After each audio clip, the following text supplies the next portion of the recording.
All right. Well, welcome to Sedaris. My name is Dave. I am the husband of the announcer today. That was my wife, Allie, and that's how you should refer to me.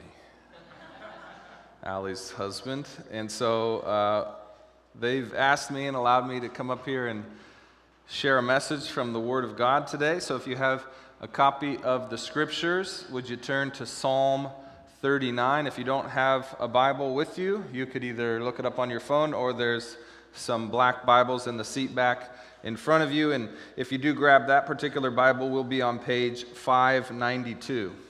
Page 592. Oh, sorry, wrong. Not page 592, page 492.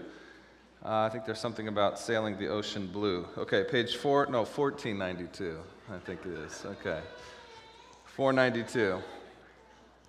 So we're in our last Sunday in the Psalms, not forever, but for this particular summer. Every summer we take a pause from whatever else we're doing, and we sit in prayer and reflection in the book of Psalms. So 150 Psalms, and so we do about 6 to 8 every summer, and so sure enough, at some point we'll finish them all, and then we'll probably circle and cycle back through them. But we have come to our last psalm of the summer, and then next week we'll pick back up our series in the book of John.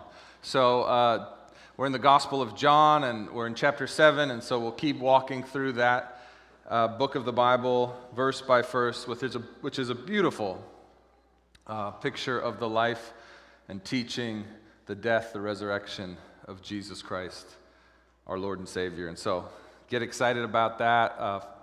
Great series to invite somebody that's newer to the faith or not yet a Christian or just curious about Jesus, maybe even has experience in the church but has been given a poor picture of Jesus, and their portrait of the Christ is somehow mistaken or incomplete. And so as we slow down and walk through the Gospel of John, we'll get a really great picture. So really encourage you as we're starting the fall and many people are coming home after their travels, invite them to come and meet Jesus afresh, anew, and hope you're excited about that as well. I am very excited to get back into the Gospel of John. So that's going to be great. So let me read our psalm for this morning, and then we will unpack it to the best of our ability. If you're taking notes, there are note sheets and clipboards and many of the seat backs. You can use that as well. And you could title in your notes, my title for this sermon is An Antidote to Amusement. And that'll become more clear as we go. An antidote, actually, for amusement. So why would I want that? Well, we'll find out. So let's read together the Word of God here, starting in verse 1, Psalm 39. For the choir director, for Jeduthun, a psalm of David. So right here we know this is another psalm attributed to King David. King David. Now, before we read, and we don't have time to do this, but Psalm 38, these were put together because the collectors of all these songs were thinking that 38 and 39 went together. 38 is all about suffering and sickness, also a psalm of David, and then 38 makes sense of that when we hear his conclusion to his cry for help. David writes, I said, remember God, when I said, I will guard my ways so that I may not sin with my tongue. I will guard my mouth with a muzzle as long as the wicked are in my presence. I was speechless and quiet. I kept silent even from speaking good. And yet my pain intensified. My heart grew even hotter within me as I mused. A fire burned. I spoke then with my tongue, Lord, make me aware of my end and the number of my days, so that I will know how short-lived I am. In fact, you have made my days just inches long, and my lifespan is as nothing compared to you. Yes, every human being stands as only a vapor. Yes, A person goes about like a mere shadow. Indeed, they rush around in vain, gathering possessions without knowing who will get them. You could add, when they die. Now, Lord, what do I wait for? My hope is in you. Rescue me from all my transgressions. Do not make me the taunt of fools. I am speechless. I do not open my mouth because of what you have done. Remove your torment from me, God. Because of the force of your hand, I am finished. You discipline a person with punishment for iniquity, consuming like a moth what is precious to him. Yes, every human being is only a vapor. And then you'll see this insert, Selah, which means pause. So I'll read that again. Yes, every human being is only a vapor. Hear my prayer, Lord, and listen to my cry for help. Do not be silent at my tears, for I am here with you as an alien, a stranger in the land, a temporary resident like all my ancestors.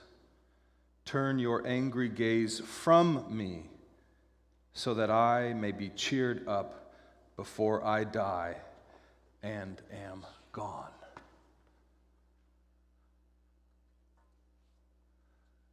God gave me 4 Psalms by our magical, well, we don't have it up here anymore because we're done with our Psalm bingo, and they're all super intense and depressing, but beautiful. So why would we finish any different than we started? With a lament, a cry to God, a questioning of life's brevity and shortness. And a strange request at the end that God would turn his gaze away from the psalmist. Not, God, turn and see me and see my cry. He says, actually, turn it away, for the fury of your wrath against my iniquity is too great. I can't handle it. Spare me. What is going on? What is going on? Let's see what we can see, okay? So, I got to start with a little story here and a little question. How many of you are amusement park people? That you love a good trounce around a Disneyland, a Magic Mountain, a Universal Studios? Okay. I am an amusement park person.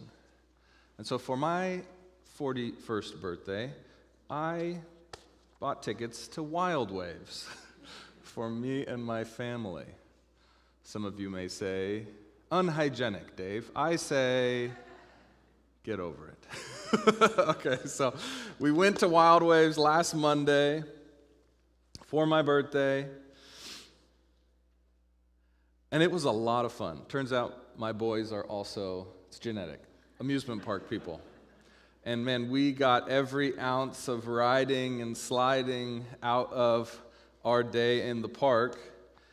And yet here's the problem with the amusement park.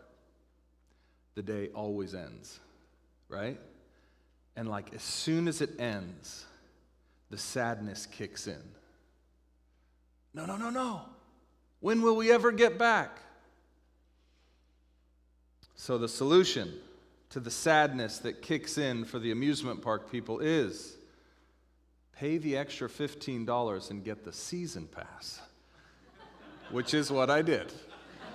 And so then I could tell my boys, don't worry, Dad got the season pass. He splurged, got the season pass, which is actually a 2024 season pass, which gets you the rest of 2023. I believe the deal is still active online if you want to join us. Right?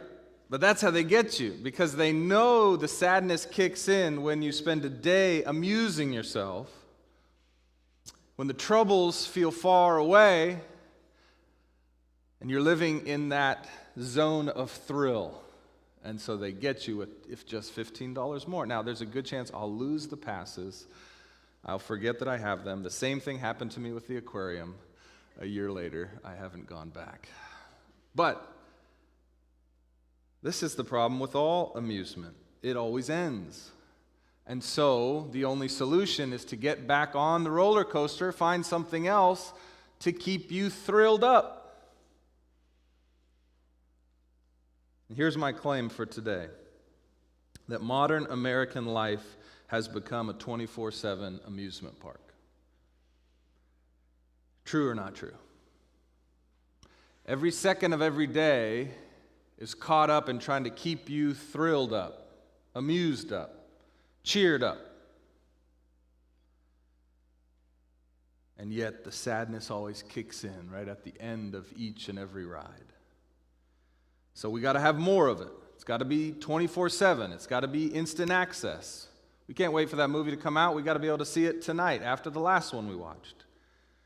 Over and over again. So let me ask you this question. How much of your non-working hours, your non-sleeping hours, do you spend trying to entertain or amuse yourself? Just let me pause. Try to do quick math in your head. How many hours? What percentage would you say you spend trying to amuse yourself or entertain yourself when you're not working or not sleeping? Now, some of us may just not sleep anymore so that we can keep entertaining ourselves. Listen, we all struggle with this. Me too. I mean, easiest place to look, I won't spend time on it. I mean, Netflix, Hulu, Max, Prime, whatever. There's the million streaming services, and they all must be making money, or else they wouldn't keep making new ones, right? It's incredible. Perhaps your entertainment of choice is the TikTok, the Insta. I'm starting to act old. The YouTubes. Perhaps it's video games. Any football fans in the room? Any football fans? Go Dogs. Big win yesterday. The football season is upon us. One of the great time-wasting endeavors of the American male mind, and female too, but I am a consumer of football, and these are long games. They take up great amounts of time. My wife dreads the fall because of it. These are filling up the non-working hours, the non-sleeping hours with entertainment. And we know it's entertainment because at the end of the day, it doesn't really matter, does it? Who wins and loses a football game actually changes nothing in the world. Yet we feel like we're a part of something. I'm not saying don't watch football or cancel all your apps, or I'm just saying be cognizant, am I entertaining, amusing myself, distracting myself from something? Easier now than it ever has been. America and American life is a 24/7 amusement park. Okay. This isn't new, though. This should be good news. This isn't new.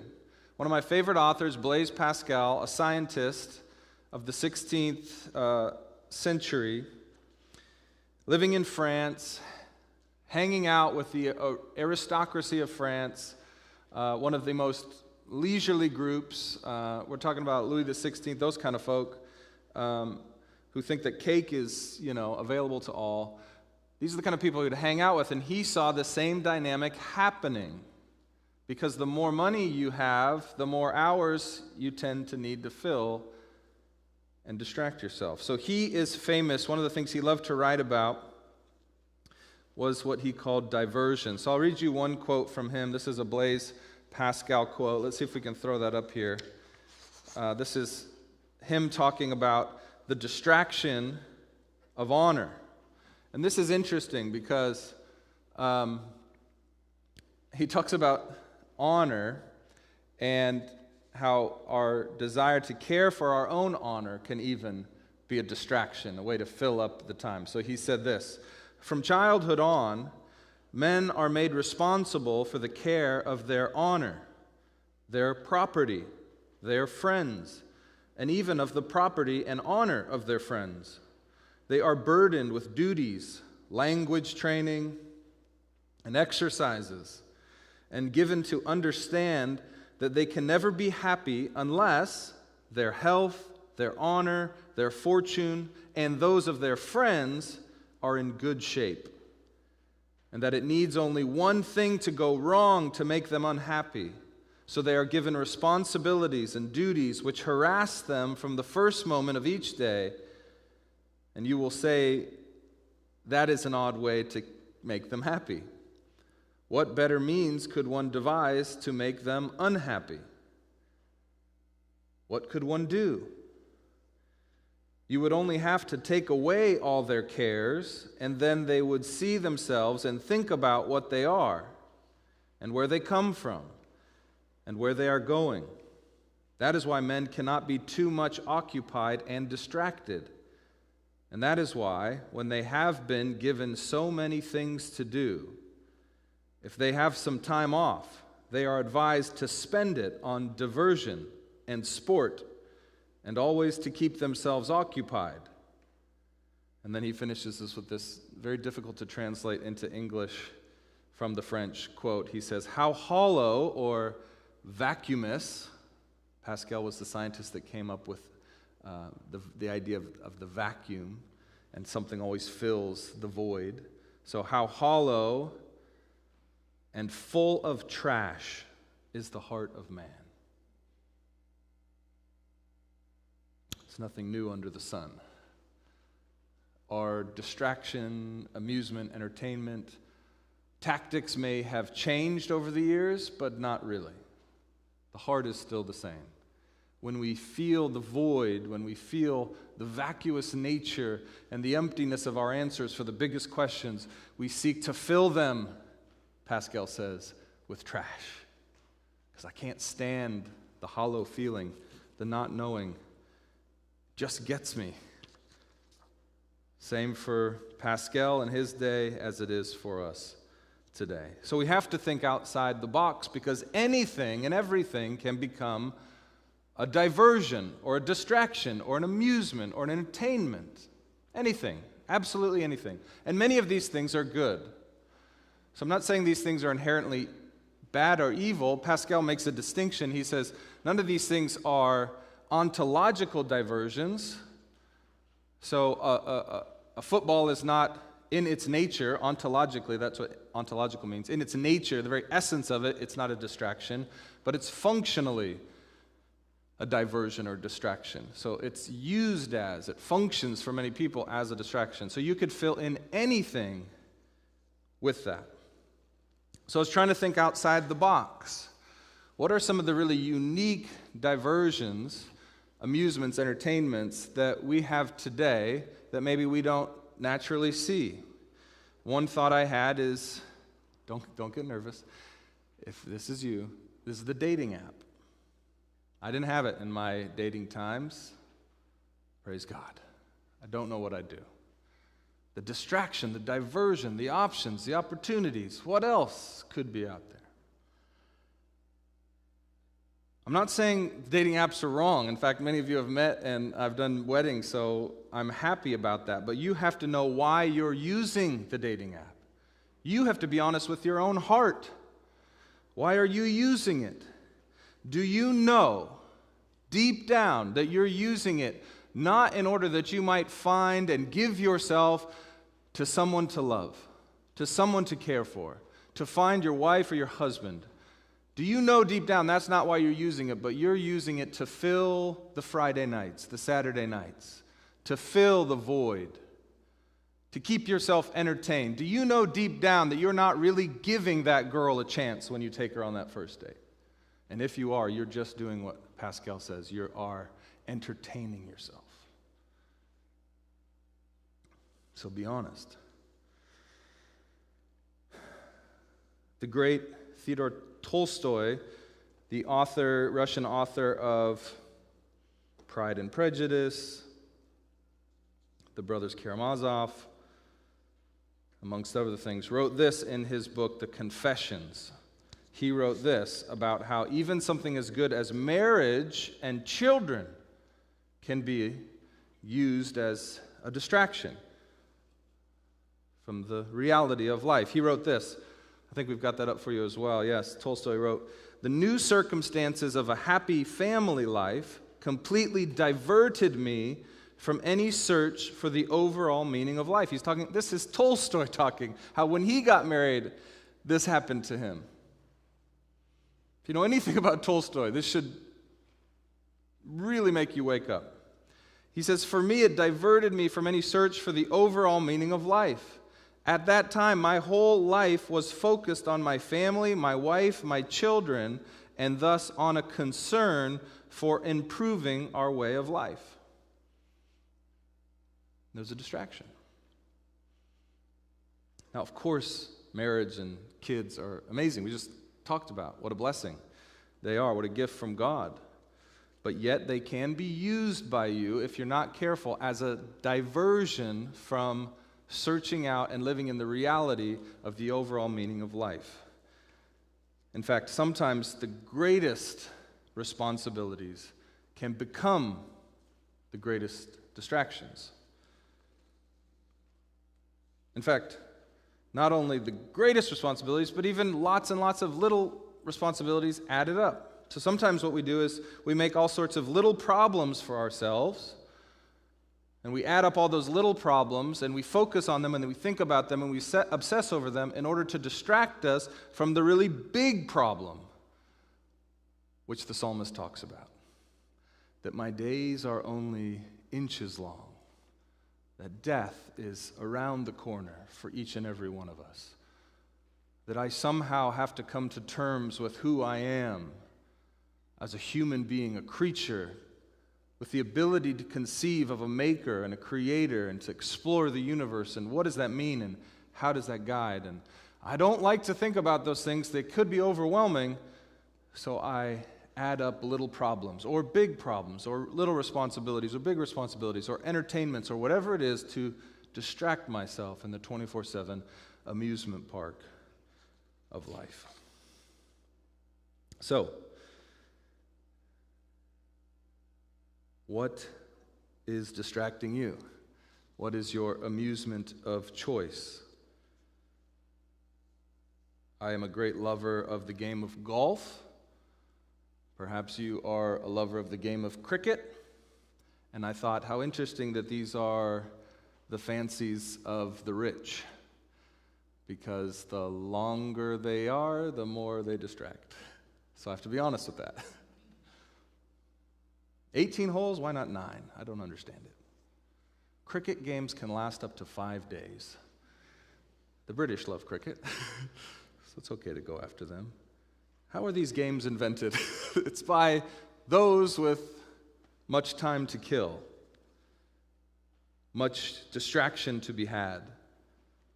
Perhaps your amusement of choice is vacationing, hiking, cycling.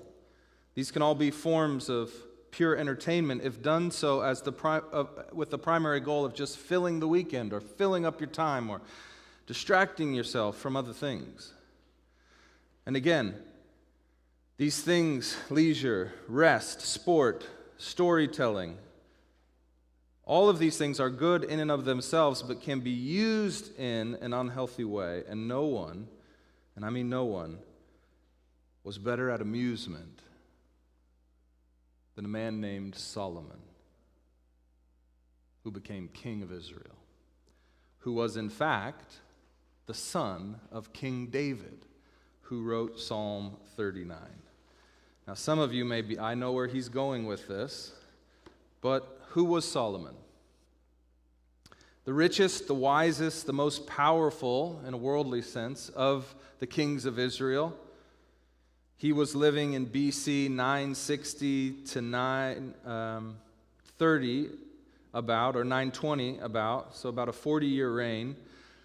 He built many things. He expanded the empire. He built the temple in Jerusalem.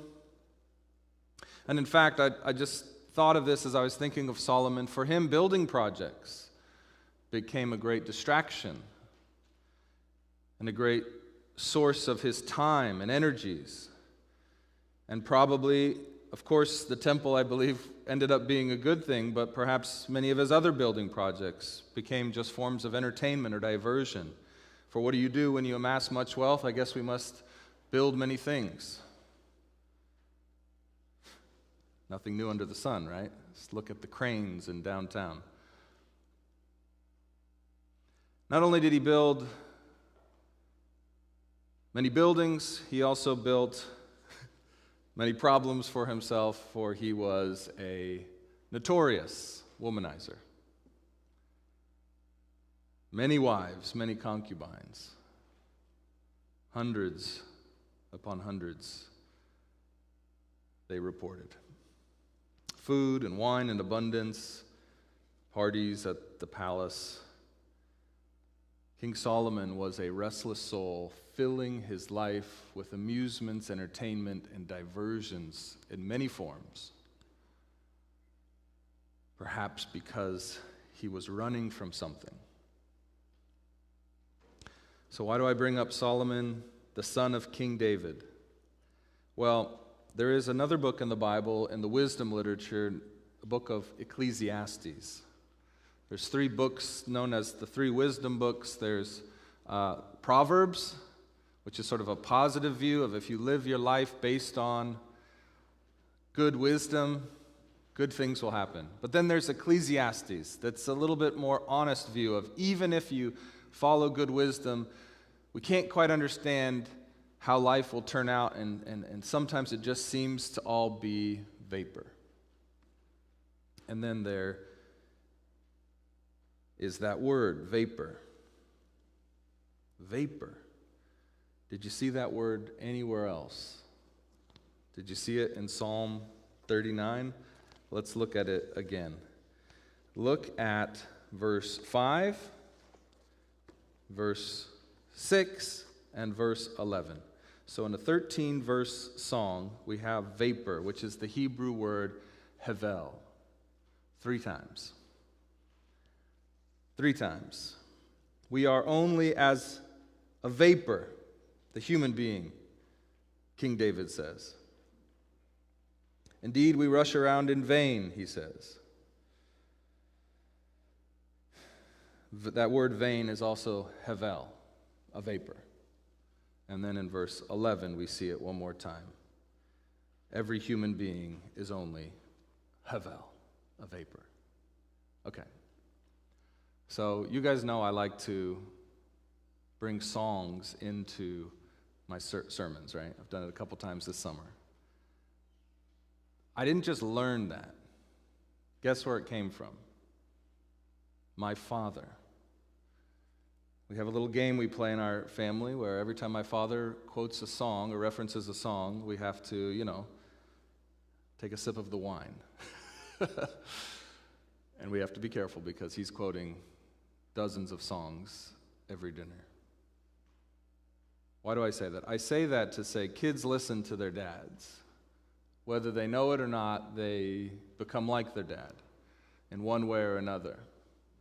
And so could you imagine King David singing his songs, reading his poems aloud, his son perhaps listening in and hearing his dad talk about the hevel of life, the vapor of life, the shortness of life, the brevity, the smoke of life that you can't quite cling on.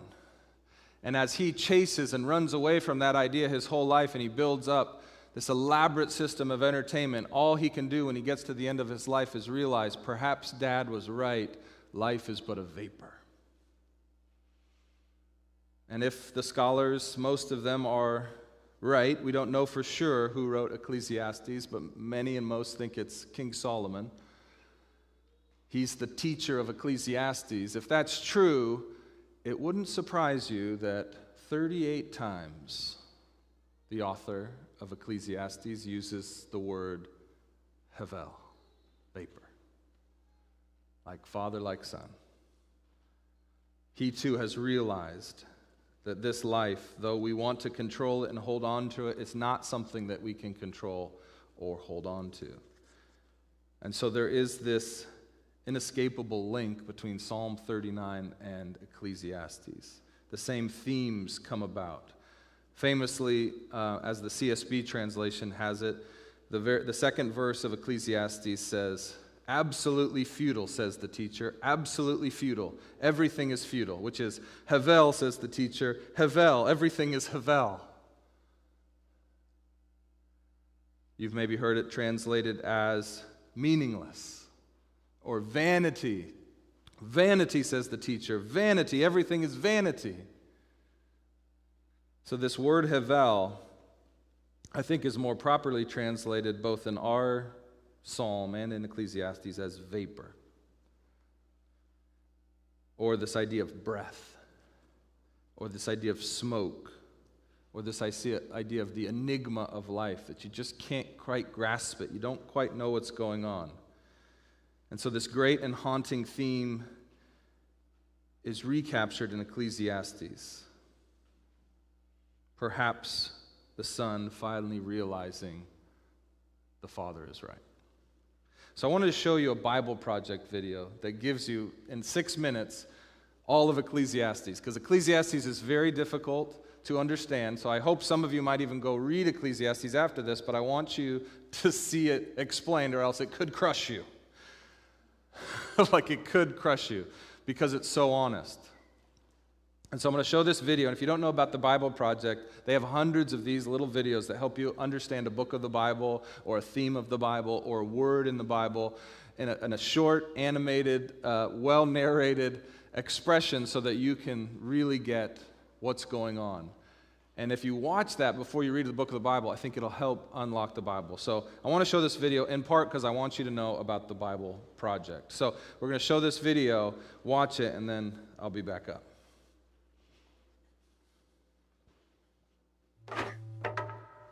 We're exploring 3 books in the Bible known as the wisdom literature: Proverbs, Ecclesiastes, and Job. And they're all asking the question, what does it mean to live well in this world? So we've looked at Proverbs, who you could think of as a bright young teacher. She's all about pursuing wisdom, an attribute of God that's woven into reality. And she's optimistic that if you use wisdom, you will build a successful life. But then we come to Ecclesiastes, who's more like this sharp, middle-aged critic. And he says, "You think using wisdom will bring you success. You'd better think again, because life here under the sun is meaningless." And that's a phrase he uses a lot in this book. But to understand this book, we have to realize first that we're hearing 2 voices. So first there's the teacher, and we've been calling him the critic. He's the main voice in the book. But he is introduced to us by another figure, the author. And he's the one who's collected the critic's words, and then at the end of the book summarizes everything and gets the final word. So why does the author want us to hear from the critic? Well, he wants to turn your view of the world upside down, and he's going to let the critic explore 3 really disturbing things about the world. And we should warn you, these are pretty intense. Yeah, so the first is the march of time, or as the critic says, Generations come and generations go, but the earth, it's been here long before us and will be long after. No one remembers people from long ago, and all the people yet to come, they too will be forgotten by those who come after them. So on a cosmic scale, you and I, we are just a blip. Stars are born, and then they die and form planets which orbit new stars, and those planets, they change over time and eventually burn out. And amidst this cosmic backdrop, my entire existence is like a blink in time. Which leads to the critic's second disturbing observation, that we are all going to die. Humans face the same fate as the animals: death. All people, the righteous and the wicked, the good and the bad, those who offer sacrifices to God and those who do not, they all share the same destiny. All this activity and madness, then we all join the dead. Man, this book is depressing. And so is the final disturbing thing for the critic, and that is life's random nature. So in Proverbs, life isn't random. There's a clear cause and effect relationship between doing the right thing and being rewarded. But the fact is that life doesn't always work that way. The critic has observed a glitch in the system. He calls it chance, or in his words, The race doesn't always go to the swift, or the battle to the strong, nor does food always come to the wise, or wealth to the brilliant, or favor to the educated. time and chance happen to them all. So his point is that you can't really control anything in life. It's just way too unpredictable. So if I want to master life, Then you're setting yourself up for a fall. Now, throughout the book, the critic uses a metaphor to tie together all of these disturbing ideas. Nearly 40 times he says that everything in life is hevel. It's a Hebrew word that means smoke or vapor. Like smoke, life is beautiful and mysterious. it takes one shape, and before you know it, it takes a new shape. And smoke looks solid, but try and grab it, it'll slip right through your fingers. And when you're stuck in the thick of it, like fog, it's impossible to see clearly. Now, our modern translations have lost the metaphor, and they usually translate hevel as meaningless. But if you read closely, the critic isn't saying that life has no meaning, but rather that its meaning is never clear. Like smoke, life is confusing, it's disorienting and uncontrollable. So, what are we supposed to do with all of it? Well, surprisingly, the critic first of all acknowledges the perspective of Proverbs. He says it's a really good idea to learn wisdom and to live in the fear of the Lord. Really? I mean, he just said that doesn't guarantee success. But he knows it's the right thing to do. But secondly, and more often, he says that since you can't control your life, you should stop trying. Learn to hold things with an open hand because you really only have control over one thing, and that's your attitude towards the present moment. Stop worrying, he says, and choose to enjoy a good conversation with a friend, or the sun on your face, or a good meal with people that you care about. The simple things in life. Yes, and both the good things and the bad, because both are rich gifts from God. And that's the surprising wisdom of Ecclesiastes. Listening to the critic is painful and can lead you into some dark places. And that's why the author speaks up at the end of the book. He doesn't want you to lose hope. He wants to make you humble into someone who trusts that life has meaning even when you can't make sense of it, that one day God will clear the hevel and bring his justice on all that we've done. And so he tells us that the proper response to all of this is to fear the Lord and keep his commandments. And that's the book of Ecclesiastes. Now, there's one more voice in the Bible's wisdom literature, and that's the book of Job. And he will bring us the final, much-needed perspective on our journey into wisdom. Hey, thanks for watching this video. We make a lot more videos like this one here on our YouTube channel, so check them out.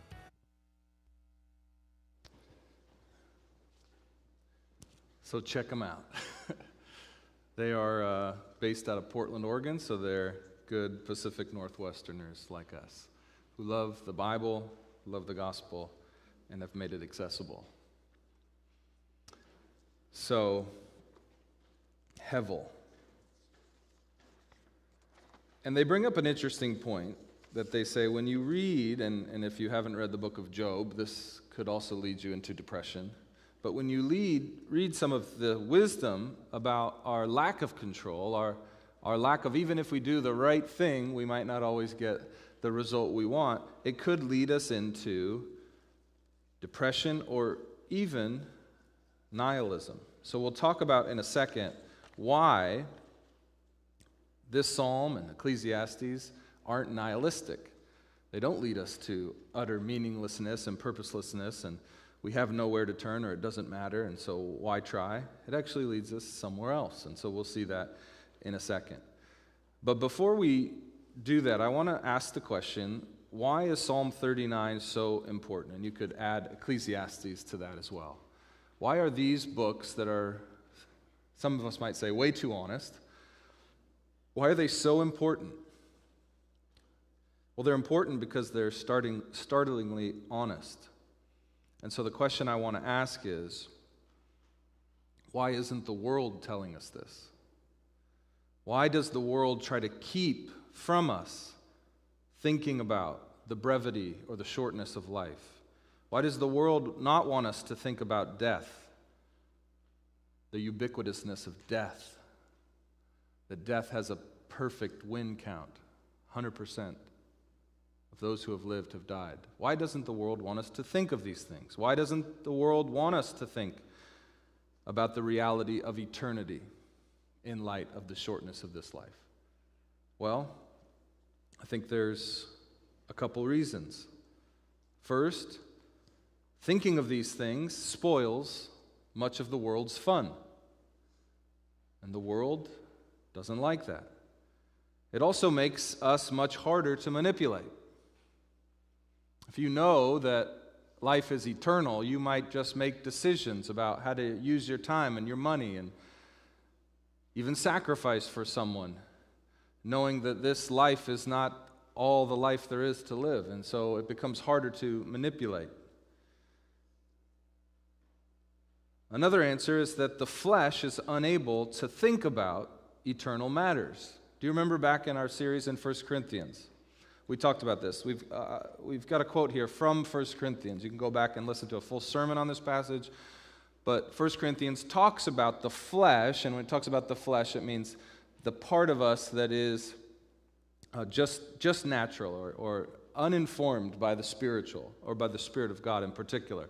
1 Corinthians says this, "When I came to you, brothers and sisters," this is the Apostle Paul talking, "announcing to you the mystery of God, I did not come with brilliance of speech or wisdom. I decided to know nothing among you except Jesus Christ and Him crucified. I came to you in weakness, in fear, and in much trembling. My speech and my preaching were not made of persuasive words of wisdom, but with a demonstration of the Spirit's power, so that your faith might not be based on human wisdom, but on God's power. We do, however, speak a wisdom among the mature, but not a wisdom of this age, or of the rulers of this age, who are coming to nothing. On the contrary, we speak God's hidden wisdom in the mystery, a wisdom God predestined before the ages for our glory. None of the rulers of this age knew this wisdom, because if they had known it, they would not have crucified the Lord of glory.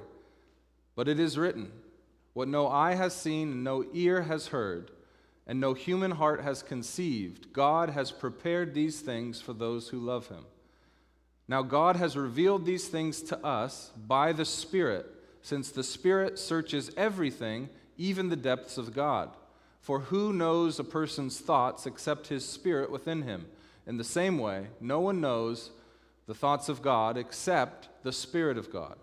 Now we have not received the spirit of the world, but the Spirit who comes from God, so that we may understand what has been freely given to us by God. We also speak these things not in words taught by human wisdom, but in those taught by the Spirit, explaining spiritual things to spiritual people. But the person without the Spirit, that's the person who's just of the flesh, does not receive what comes from God's Spirit because it is foolishness to him. He is not able to understand it since it is evaluated spiritually. The spiritual person, however, can evaluate everything, and yet he himself cannot be evaluated by anyone. So we studied this peculiar wisdom of Christ, and how those who are still just in the flesh, we all have the flesh and some have the Spirit, but before you have the Spirit, you literally can't understand the things of eternity, the spiritual wisdom of God. And so it should not be surprising that the world doesn't want us to ask this question, for the flesh doesn't want us to ask this question, because the flesh wants us to focus on the flesh and keeping the flesh right and not doing anything to endanger the flesh. But of course, the Spirit will call us at times into danger, for God is doing something that we cannot see. The fourth reason, I think, is because there is a spiritual enemy. And his name is Satan. You'll see that in the book of Job. We also call him the devil. These are spirits who were once worshipers of God, angels who have decided to rebel against God and now are at work distracting and diverting because they hate us pondering such things as the glory of God and the reality of eternity and the brevity of life, and they want us to focus in on the here, the now, and ourselves. So the world, the flesh, and the devil conspire to keep us distracted, entertained, and you might say amused. So I've kept using this word amused. and I'm using it intentionally. What does amusement actually mean? Well, it's muse, meant. Do you know what muse means? It's actually in the passage, muse. To muse means to ponder, to meditate, to think, dare I say, consider. The greater things, the transcendent things, the less obvious things. That is to muse. Do you know what or the prefix a, what does it mean? It's the negation of. It means not or no. So amusement means to not muse, to not think, to not ponder, to not meditate, to not consider. And so why is Psalm 39 and Ecclesiastes and the like, why are they so important? Ecclesiastes, the teacher that they talk, or the author, as he gives his summary, explains it well. So let's read that. Ecclesiastes 12, 10 to 11 says this. This is the very end of Ecclesiastes. Now, the critic, in the video, the critic has stopped talking and the author now gives sort of a concluding remark. He says, the teacher, or the critic, sought to find delightful sayings and write words of truth accurately. The sayings of the wise are like cattle prods, and those from masters of collections are like firmly embedded nails. The sayings are given by one shepherd. What's he saying? He knows, so this is the author sort of commenting on everything the critic said. He says, I know these things are hard to hear. I know they prick you. I know they shock you like a cattle prod. I know they wake you up. I know they're like nails that you step on them and you scream like in Home Alone. I know this, and that's intentional. Because when you actually pause and think and meditate and allow yourself to muse on the world and the way it actually is, only then can you move into more life and true life. So Psalm 39 and Ecclesiastes is a song that must remain on the lips of the people of God, who live in the light of all reality. Even though we don't understand it all, even though there's a part of this that doesn't make sense to us or doesn't seem fair, or why would God do it this way? We must live in the light of all these realities because honesty does breed freedom. The freedom needed to live life now and to not put off those things that matter most. We need these cattle prods, these nails that we step on, these pebbles in our shoe that remind us, wait, why are we just amusing ourselves to death? It's folly to live outside of the wisdom and the revelation of Psalm 39 and Ecclesiastes. Or you could say it this way. You could say it's like the beginning of wisdom is to acknowledge that life is brief, that death is coming soon for us all, that eternity is real and it's just around the corner. Because only then will you begin to apply your heart, which should be the heart of wisdom, to live life now with a recognition of the utter realness and in utter reverence. Well, that's what to fear the Lord means, to live in utter reverence to your Maker, the one who has given you life and design. And until you start to do that, you won't live into what He's created you to live into. So it's the beginning of wisdom to remember Psalm 39 and everything that the psalmist says, even though it can be quite startling. So is it nihilistic to think like this and to always be pondering the brevity of life and that you're just a breath away from death? And is that nihilistic? Let me show you why it's not. There's another author who writes something very similar to what David writes in Psalm 39. Now, we don't know how inspired this author was by Psalm 39, but when you hear the words, you might think, I think he's a student of the Psalms. So this is a line from a speech by King Macbeth in Shakespeare's great play. Let's read it and listen to the sameness, and can you hear the difference? Macbeth says this great nihilistic rant. Tomorrow and tomorrow and tomorrow creeps in this petty pace from day to day. To the last syllable of recorded time, and all our yesterdays have lighted fools.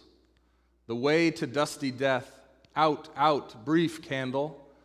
Life's but a walking shadow, a poor player that struts and frets his hour upon the stage, and then is heard no more.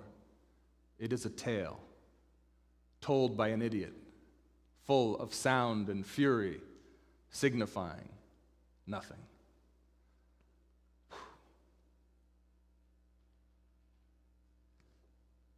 Is Macbeth, this is a very nihilistic view, the meaninglessness of life, the brevity of life, it's all coming to nothing. Is this the same view King Beth's as King David's?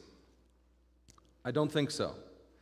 And I think the answer lies in verse 7. So look at Psalm 39 again, verse 7. After he said many of the same things about the brevity of life, human beings are but a vapor, we are but a mere shadow, we rush around in vain, we don't know who gets all of our possessions when we die. He says this, verse 7, because he is not trapped in nihilism. He says, now, Lord, what do I wait for? My hope is in you.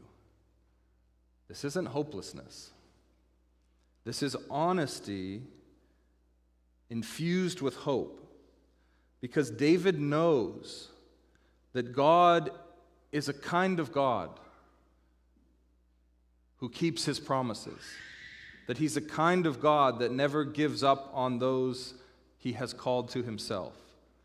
That David has experienced the character and the realness of God, this God who is a God of hesed love, this enduring love, this unconditional kind of love. And although David doesn't know how God will restore him, he knows that God is a God who restores, who redeems, you might even say who resurrects. So listen to these cries in verses 8, 10, and 11. What does he say? He says, rescue me from all my transgressions. So this is interesting. He's moved from this general sense of the shortness of life, the brevity of life, to some very specific things about his own transgressions. He says, rescue me from them. He says, rescue me, do not make me the taunt of fools.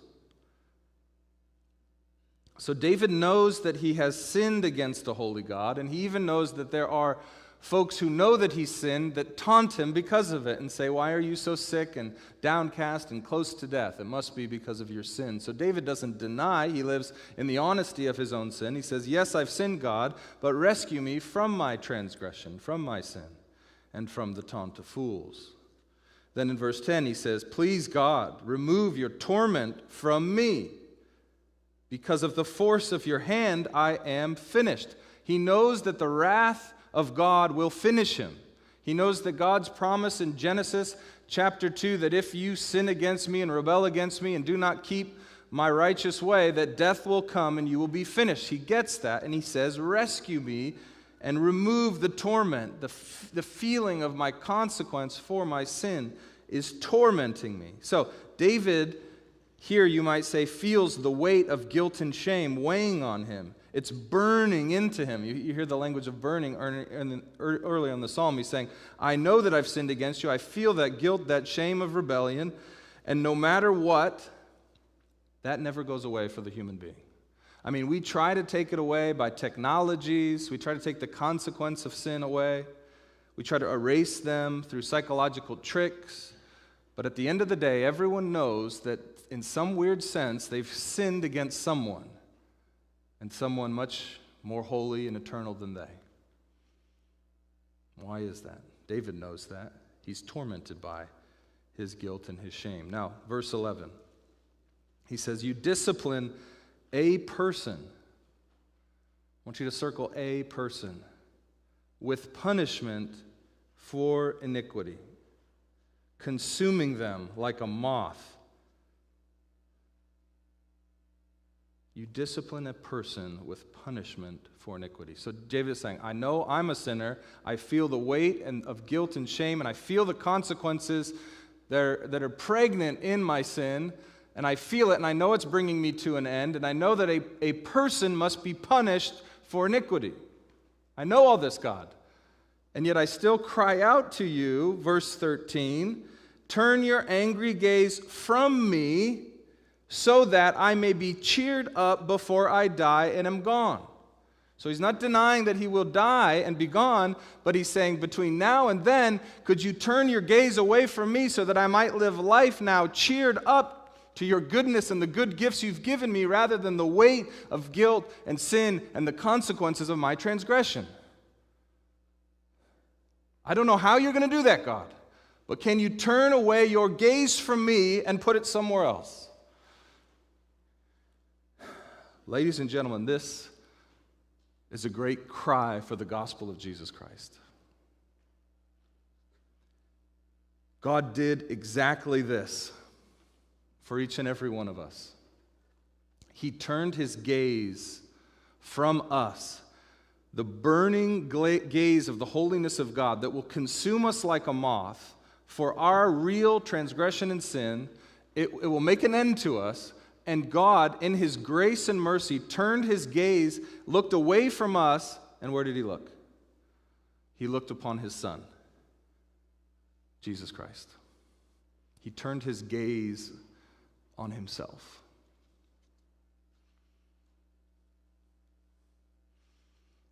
And the Son, Jesus Christ, a person who lived and breathed and never once sinned, God turned and looked at him, laying on him all of our transgression, all of our punishment, all of our torment, and all of our taunt. He listened to David, and he turned away. But he had to turn somewhere, to some person. He couldn't just forget, because he's a holy, perfect, omniscient God. He had to turn to someone, and he turned to the person of Jesus Christ, the God-man, God in the flesh. And he put all of that on Christ on Calvary's cross. So that what? We could be rescued, that I could be rescued from eternal death, so that I would have my guilt and shame removed, and that weight could be taken from me, so that he could bring me home one day from my wandering as a stranger in a strange place, like the psalmist says, and I could have that true sense of I'm home when I'm with my Lord and Savior, Jesus Christ. Oh, how we can live now because of this truth with what? Great cheer. Do you see it? Because of what God has done for you, for me, by the sacrifice and the resurrection of Jesus, we can now live free from that and live in cheer and joy now, not just in the future. Now we get to experience that feeling of freedom, that recognition of our God again. We don't have to turn and hide from him. We can look at him again, and his gaze will not kill us, because when he looks at us, he sees Jesus in his sacrifice. That's the gospel. It's right here. But we wouldn't get there if we weren't honest about life and about its brevity and about eternity and about the realness of sin and transgression and about how we have rebelled and sinned against our Maker and our God. So when we get honest, then, only then, can we live in cheer. So some of you love Ecclesiastes, and you love deep, depressing philosophy like I do. But you have no cheer because you don't understand and see the gospel in it. Actually, those who understand the brevity of life and the nearness of death and the reality of eternity, and they feel it, they actually are the ones with the most cheer if they know Jesus and what he's done. So let me just give you quickly 3 questions to ask. Are you using amusement to hide from someone or some truth or some question that scares you? Are you using amusement?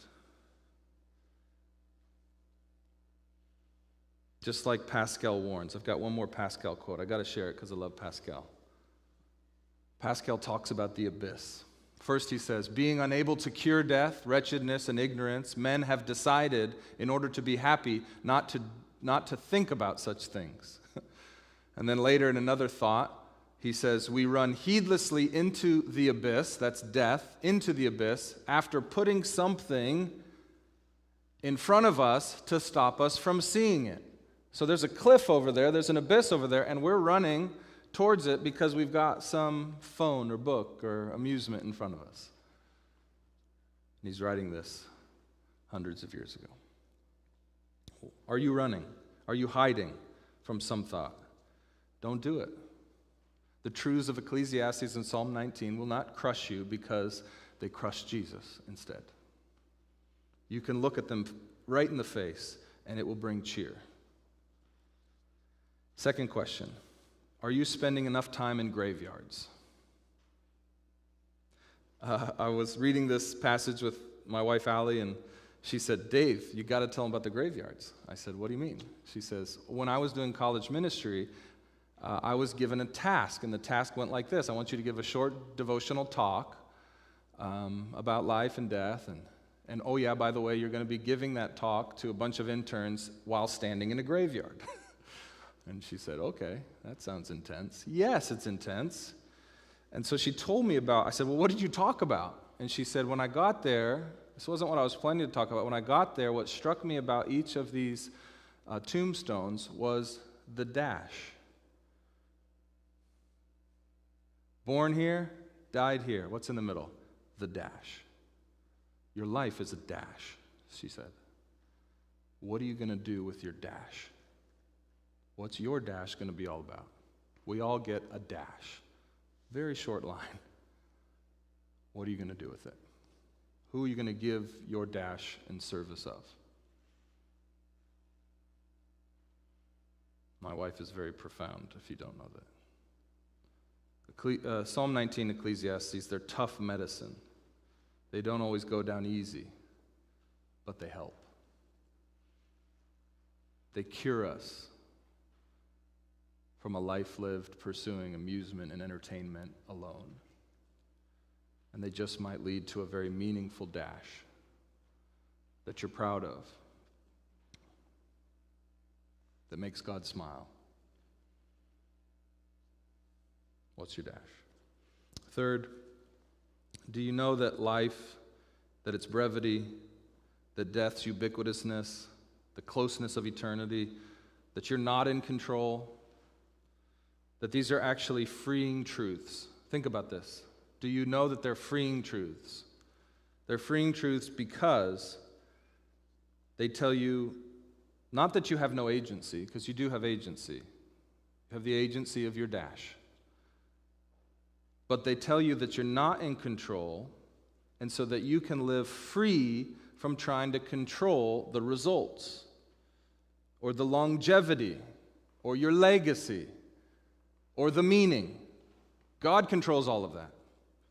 God brings the results. God lets you know how long those results will last in human history. And God will put meaning to your work. You don't control those things. God is in control. Now, you have the choice to work and to act. So you have agency, but not of those other things. And so, one of the things that can happen when you realize that life is short and you don't know when death's coming and your life is but an inch long compared to God himself and his eternality, this can actually become very paralyzing because you don't want to mess it up. You don't want to ruin it. Now, I want to tell you, these are freeing truths. You should not live in paralyzing anxiety because you know that your job and your job alone is to act in each and every moment towards righteousness. Do the right thing for the right reason in the right way, and when you fall short of that, that Christ has actually covered the gap. So you can be free to act and move and even make mistakes as you seek the will of God. And so it is, as the author of Ecclesiastes say, we can live now in this moment, fearing God, in reverence to our Maker and Creator. We can trust and obey His commands that He's given to us through Scripture, and we can work hard and enjoy life with great cheer, for we know it is finished. Let's pray.